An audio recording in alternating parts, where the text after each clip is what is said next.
दुनिया के सबसे ताकतवर देश ने जब से ईरान के बुनियादी ढांचों को तबाह बर्बाद करने की धमकी दी है, तब से ही मिडिल ईस्ट में इस बात की चिंता होने लगी है कि हमारे अपने बुनियादी ढांचों का क्या होगा। क्योंकि अमेरिका ने जो कहा उसने ठीक वैसा ही किया। अमेरिका ने ईरान के रेलवे स्टेशन को उड़ाया, उसके पुल पर हमला किया, हाईवे पर हमला किया, उसके अस्पतालों पर हमला किया और स्कूलों पर बहुत पहले ही हमला कर चुका है। पर बात सिर्फ यहीं तक नहीं है। अमेरिका ने अब ईरान के न्यूक्लियर साइट को निशाना बनाया है।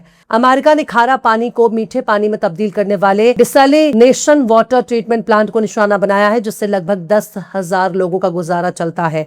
यानी वो ईरानियों को प्यासा मारने पर तुल चुका है। पर बात सिर्फ पीने के पानी तक महदूद नहीं है। अमेरिका ने बिजली घरों को निशाना बनाया है, यानी सीधे सीधे ईरान के आम शहरियों को उसने निशाना बनाया है। लेकिन इसके बाद ईरान ने जो ताबड़तोड़ हमले खाड़ी देशों पर किए हैं, उसका शोर अरब से लेकर इसराइल तक सुनाई दे रहा है। इसराइल से लेकर अमेरिका तक पहुंच चुका है, अमेरिका से लेकर यूरोप तक पहुंच चुका है, अफ्रीका, यहां तक कि पूरी दुनिया में शोर हो चुका है कि अब ये जंग कोई जंग नहीं बल्कि अमेरिका के लिए बन चुका है नाक का सवाल। सलाम, नमस्ते, सत श्री अकाल। मैं हूं आपके साथ हर्षिता मिश्रा और आप देख रहे हैं टाइम्स मेल। ईरान ने जॉर्डन में ऐसा हमला किया कि अमेरिका के बड़े बड़े एयर डिफेंस सिस्टम धुआं धुआं हो गए।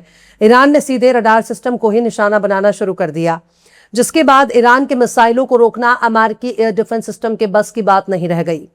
और एयर डिफेंस सिस्टम अगर चला गया, एयर डिफेंस सिस्टम अगर धुआं धुआं हो गया, अगर एयर डिफेंस सिस्टम तबाह हो गया, तो फिर अमेरिका की सेना वहां बैठकर क्या सिर्फ ताली बजाएगी?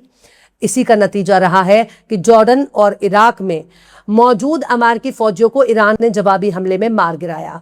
अमेरिकी फौजियों के मारे जाने की खबर को बहुत ही मजबूरी में अमेरिका ने कबूल किया है। कुवैत और बहरीन को भी निशाना बनाया है। ईरानी हमलों की वजह से कुवैत में सायरन बजने लगे। वहीं कुवैत की फौज का कहना है कि हमारे एयर डिफेंस सिस्टम ने मिसाइल और ड्रोन को रोक दिया। लेकिन ऐसे ही दावे तो जॉर्डन भी कर रहा था। लेकिन जुमेरात की देर रात जॉर्डन में ईरान के हमले में 2 अमेरिकी फौजी मारे गए, जिसके बाद अमेरिका ने ईरान पर नए हमले शुरू कर दिए। शनिचर को ही लगातार 8वीं रात अमेरिका ने ईरान पर हमले किए और इतवार होते होते यह भी खबर आने लगी कि अमेरिका ने ईरान के न्यूक्लियर साइट पर हमला कर दिया। अमेरिका ने ईरान के दरख्वान में बहुत ही जोरदार तरीके से हमला किया। वहीं जॉर्डन का कहना है कि उसने ईरान के 4 मिसाइलों में से 3 को रोक दिया और एक बाहरी इलाके में जाकर गिर गया और इससे कोई नुकसान नहीं हुआ। पर अब का होए पछताए जब चिड़िया चुग गई खेत।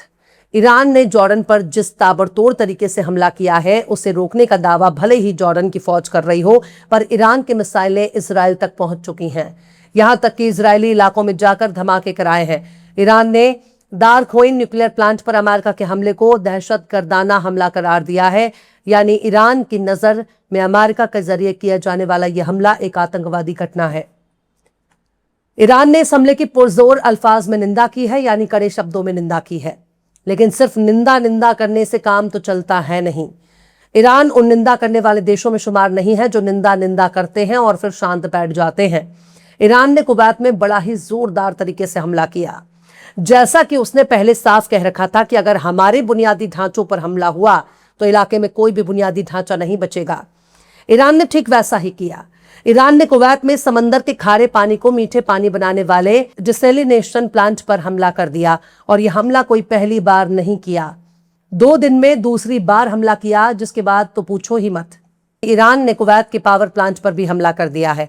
इस हमले के बाद काफी भीषण आग लग गई। बिजली के कई यूनिट्स का नुकसान पहुंचा। आग को कंट्रोल करने का काम शुरू कर दिया गया। कुवैत इस हमले के बाद इमरजेंसी नाफिज कर दी। तमाम इमरजेंसी प्लांट्स को एक्टिवेट कर दिए हैं ताकि बिजली और पानी की सप्लाई प्रभावित ना हो।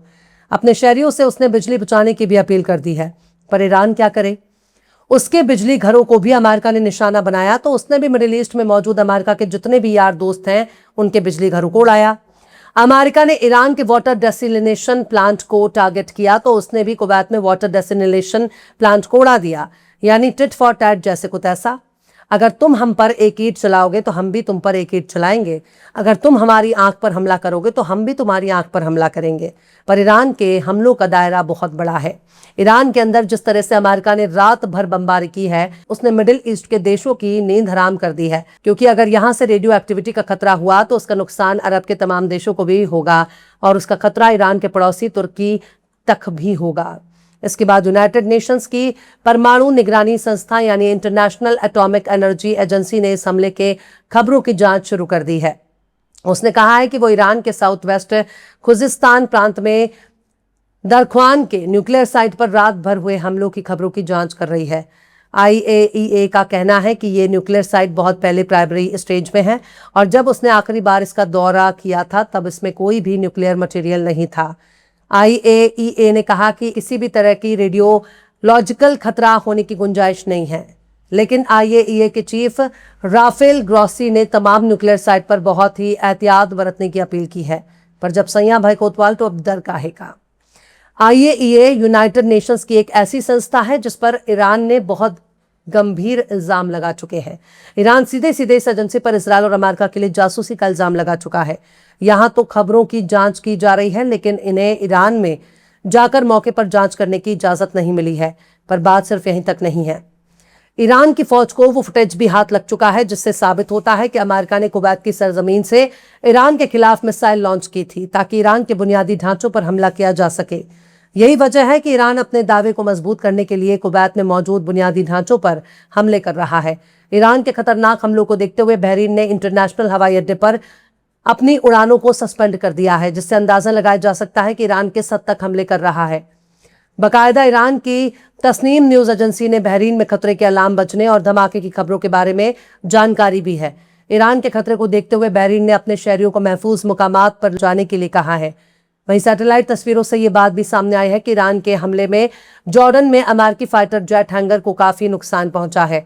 यहां तक कि अमेरिका के फौजी भी मारे गए और इसकी तस्वीरें भी तस्नीम न्यूज एजेंसी ने शेयर करके दुनिया को समझाया है कि इसका कोई भी हमला इतना खाली नहीं है। वहीं दूसरी तरफ अमेरिका को शक है जितने खतरनाक तरीके से ईरान ने हमला किया है, कहीं इसमें चीन ने तो उसकी मदद नहीं की है।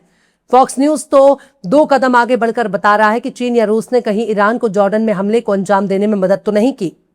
लेकिन खैर, जब जंग में हारा हुआ खिलाड़ी बुजदिली पर उतर जाता है तब वो अपनी नाकामियों के लिए दूसरों को बलि का बकरा बनाता है। अपनी नाक टूटने के लिए वो दूसरों को जिम्मेदार ठहराना शुरू कर देता है। अमेरिका भी ऐसा ही कुछ करता हुआ नजर आ रहा है, पर दुनिया देख रही है कि अमेरिका चाहे कितने भी मुल्क से कितना ही दूर हो, पर हर मुल्क को अमेरिका अपनी उंगलियों पर नचा रहा है। दुनिया की सुख शांति के लिए सबसे बड़ा खतरा बन चुका है और जल्द से जल्द अगर इसका कोई मुकम्मल हल ना निकाला गया तो दुनिया का कोई भी इलाका बिजली, पानी, यहां तक कि तेल और राशन के लिए भी मुहाल हो जाएगा, क्योंकि पूंजीवाद हमेशा ही बदहाली पर खड़ा होकर सांस लेता है। जब तक दुनिया में बदहाली नहीं होगी, महंगाई नहीं होगी, करप्शन नहीं होगा, तब पूंजीवाद की जड़ कमजोर नहीं होगी। भले इंसान की सांस कमजोर हो जाए, पर पूंजीवाद की जड़ें कमजोर नहीं होंगी, क्योंकि पूंजीवादी लाशों को देखकर खुश होता है। फिलहाल इस खबर में बस इतना ही। यह एपिसोड आपको कैसा लगा कमेंट बॉक्स में जरूर से बताइए। पसंद आए तो लाइक करें, शेयर करें और बेबाक, निष्पक्ष, स्वतंत्र पत्रकारिता को सपोर्ट करने के लिए हमारे चैनल टाइम्स मेल को जरूर से सब्सक्राइब करें और बेल आइकन की घंटी वाली बटन आप जरूर से दबा दें ताकि आपको हमारे आने वाले नए वीडियो की नोटिफिकेशन फौरन ही मिल जाए। फिर मिलते हैं किसी और वीडियो में एक नई खबर के साथ। हर्षिता मिश्रा को दीजिए इजाजत। जय हिंद। अगर अभी तक आपने हमारे चैनल टाइम्स मेल को सब्सक्राइब नहीं किया है तो जल्दी से सब्सक्राइब कर दें और बेल आइकन भी प्रेस कर दें।